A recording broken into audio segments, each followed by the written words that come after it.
Welcome back. Today we're digging into the JBL Charge 5. It's one of those speakers that has this almost mythical reputation. Everyone calls it the ultimate outdoor beast. They really do.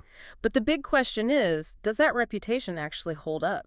I mean, when you put the marketing claims next to the real-world data, what do you find? And that's exactly what we're going to do. Our whole mission here is to cut through the noise, basically. Mm-hmm. We'll look at the specs, but also at long-term user reports and field tests to give you a really fast, honest picture of what you're actually buying. Okay, so let's start with the promise. The big selling point is this idea of premium sound quality, but in a really rugged package. Yeah, JBL calls it Bold Original Pro Sound. Which sounds great, but what is that really? It's their term for the internal setup. It has what they call a long excursion driver, a totally separate tweeter, and then these two bass radiators on the sides. So that's designed to give you that powerful, deep bass without, making everything else sound muddy. Exactly. It's a pretty robust setup for a speaker this size. Okay. It avoids that distortion you sometimes get when you push the volume. But they throw around pro sound a lot. Are we talking like actual studio level fidelity here, or is it just really good,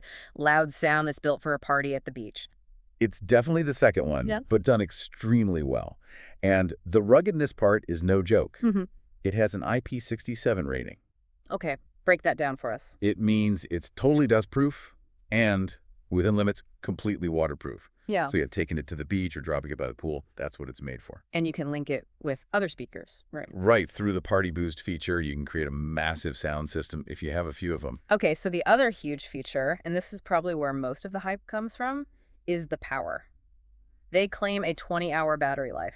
And that it can double as a power bank. You can plug your phone right into it with a USB-C cable. Which really does sound like the perfect all-day outdoor companion. But this is where it gets really interesting. This is where we see the trade-offs. I was waiting for this. So that 20-hour claim, it's realistic, yeah, but only if you're listening at, like, low to medium volume. And first, there's the charging time.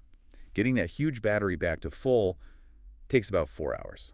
And I'm guessing that 20-hour number just tanks the second you actually start using it at a party. It drops dramatically. Yeah. We found so many user reports saying that if you use it to charge your phone or you push the volume past, say, 70%, that runtime just gets eaten alive. How badly? We saw specific reports of people getting only 3 to 4 hours when they were blasting it at max volume. Wow.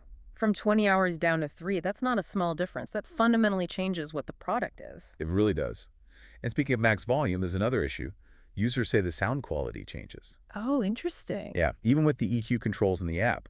Many people complain that once you go past that 70% mark, the bass just kind of fades away and the highs get really sharp, almost harsh. So it loses that balance it's famous for. Exactly.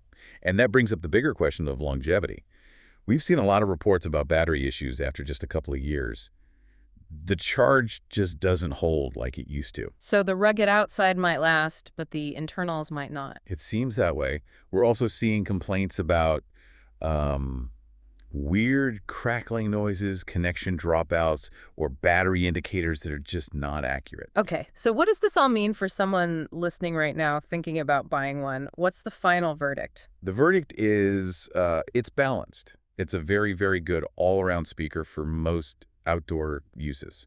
It sounds great at moderate volumes. It's tough. But the power users need to be careful. Power users, yes. Anyone who wants to run it at max volume all the time or expects it to last for 5+ years of heavy use, they should probably pause. So what's the actionable advice here? It's simple, really. Buy it from a reputable seller, and the moment you get it, test it completely. Check the battery life, listen for the sound balance at high volume, test the USB charging function. And register it for the warranty. Absolutely. Register it right away. So we've seen how the big, bold marketing promises connect to a much more mixed reality. The speaker is portable, it is rugged, but those big power claims just don't hold up under pressure. It's the classic trade-off. Right. It's a great product for casual use, but the marketing sets an expectation that only applies if you're using it pretty quietly. Which leads to a final thought for you to consider.